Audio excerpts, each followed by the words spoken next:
اعوذ باللہ من الشیطان الرجیم بسم اللہ الرحمن الرحیم۔ معزز سامعین السلام علیکم۔ 31 جولائی 1997 21 جولائی کو المدینہ المنورہ مسجد نبوی کے صحن کے پاس باب بکی کی دیوار کے ساتھ ہی سوئے ہوئے تھے، آرام کر رہے تھے۔ رات کو 3:30 پر نماز تہجد کی اذان ہوئی۔ اذان کی آواز سن کر اٹھے، وضو خانے گئے، ضرورت سے فارغ ہوئے، مسواک کیا، وضو کیا اور پھر سرکار دو عالم صلی اللہ علیہ وسلم کے پاک گھر کی طرف آہستہ آہستہ چلنے لگے۔ وہ سبز گنبد جسے میں نے خوابوں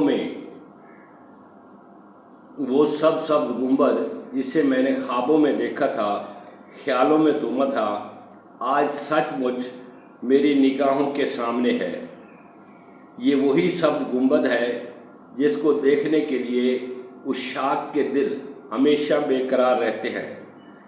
میں سراپا ادب و ہوش بنے آنسو بہاتا ہوا الصلاۃ والسلام علیک یا رسول اللہ عرض کرتا ہوا سرکار ذی وقار کے شاہی دربار کے دروازے پر جا پہنچا۔ والی کائنات موجب تخلیق کائنات سے حاضری کی اجازت طلب کی اور بسم اللہ الرحمن الرحیم پڑھ کر اپنا دایاں قدم مسجد نبی پاک میں رکھا۔ تحیت المسجد کے نوافل ادا کیے اور پھر 2 رکعت نماز نفل شکرانے کے ادا کیے۔ اس کے بعد پاک نبی صلی اللہ علیہ وسلم کی ذات پاک پر سلام پڑھتا ہوا سنہری جالیوں کے روبرو کھڑا ہوا۔ چاروں طرف سے نور کی کرنیں نظر آ رہی تھیں، جس طرف بھی نظر پڑی نور کی تجلیاں ہی تجلیاں تھیں۔ خدا کی قسم، روضہ مبارک سے زیادہ خوبصورت اور حسین جگہ پوری کائنات میں نہیں ہے۔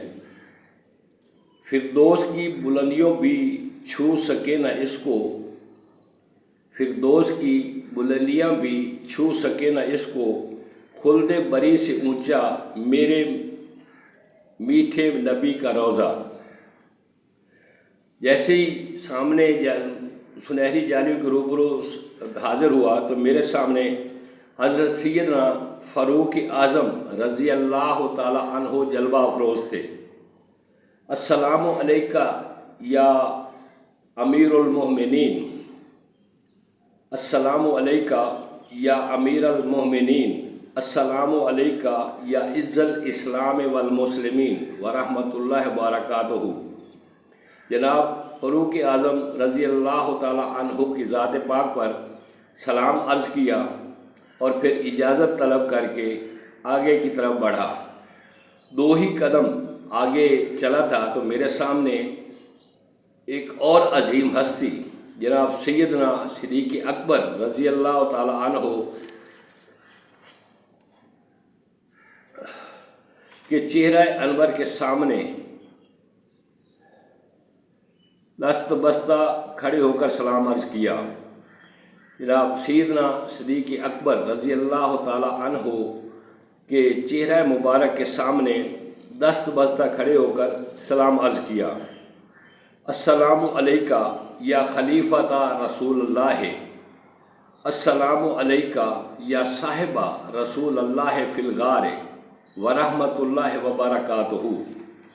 جناب صدیق اکبر کی پاک ذات پاک پہ ہدیہ سلام عرض کرنے کے بعد اجازت چاہی اور تیز قدموں کے ساتھ آگے کی طرف لپکا، جیسے کوئی بھاگا ہوا مجرم اپنے آقا کی بارگاہ بے کس پناہ میں پیش ہونے کے لیے چلا ہو۔ ادب و ہوش میں ڈوبا ہوا، گردن جھکائے ہوئے، آنکھیں نیچی کیے ہوئے، لرزتے کانپتے، گناہوں کی ندامت اور پریشان ہوتا ہوا، سرکار نامدار صلی اللہ علیہ وآلہ وسلم کے فضل و کرم کی امید رکھتا ہوا آپ صلی اللہ علیہ وسلم کے قدمین شریفین کی طرف سے سنہری جالیوں کے روبرو حاضر ہوا۔ آپ کے مبارک قدموں کی طرف سے جا کے کھڑا ہوا۔ آپ صلی اللہ علیہ وسلم سرکار مدینہ راحت قلب و سینہ اپنے مزار پر انوار میں روح با قبلہ جلوہ افروز بیٹھے ہیں۔ سرکار اپنے مزار پر انوار میں عین حیات جلوہ افروز ہیں۔ بندہ تو بہت زیادہ گنہگار تھا، اللہ کے پاک محبوب کی کرم نوازی کی وجہ سے جیسے ہی یار سرکار سسم کے قدمین شریف کی طرف سے حاضر ہوا تو منہ سے بے اختیار سلام نکلا، السلام علیکہ ایھا النبی ورحمۃ اللہ وبرکاتہ، السلام علیکہ یا رسول اللہ، السلام علیکہ یا خیر خلق اللہ، السلام علیکہ یا صاحب الشفاعت و یا ناصر المسلمین، السلام علیکہ یا خاتم الرسالات و یا سید النبیین۔ پڑوسی خلد میں عطار کو اپنا بنا لیجئے، پڑوسی خلد میں عطار کو اپنا بنا لیجئے، جہاں ہیں اتنے احسان اور ایک احسان یا رسول اللہ۔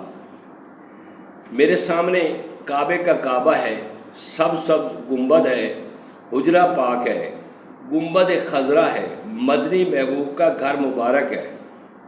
سرکار دو عالم صلی اللہ علیہ وسلم کی ذات پاک پہ ہدیہ درود و سلام عرض کرنے کے بعد شکرانے کے نوافل ادا کیے، اور اس کے بعد نماز تہجد کا ٹائم ہوا تو نماز تہجد ادا کی، پھر تلاوت حرم پاک میں بیٹھ کے تلاوت کرتے رہے، اور پھر نماز فجر ادا کرنے کی اللہ تعالیٰ نے ہمت اور طاقت دی اور نماز فجر ادا ہوئی۔ اس طرح نماز فجر ادا کرنے کے بعد دوبارہ پاک محبوب کی ذات پاک پہ ہدیہ درود و سلام عرض کیا، پھر سیدنا صدیق اکبر رضی اللہ تعالیٰ عنہ کی ذات پاک پہ سلام عرض کیا، اس کے بعد جناب فاروق اعظم رضی اللہ تعالیٰ عنہ کی ذات پاک پر سلام عرض کیا، اور پھر اجازت طلب کرنے کے بعد مسجد نبوی سے باہر آ گئے، ایک ہوٹل پہ ایک کمرہ کرائے پہ لیا، اپنا سامان وغیرہ رکھا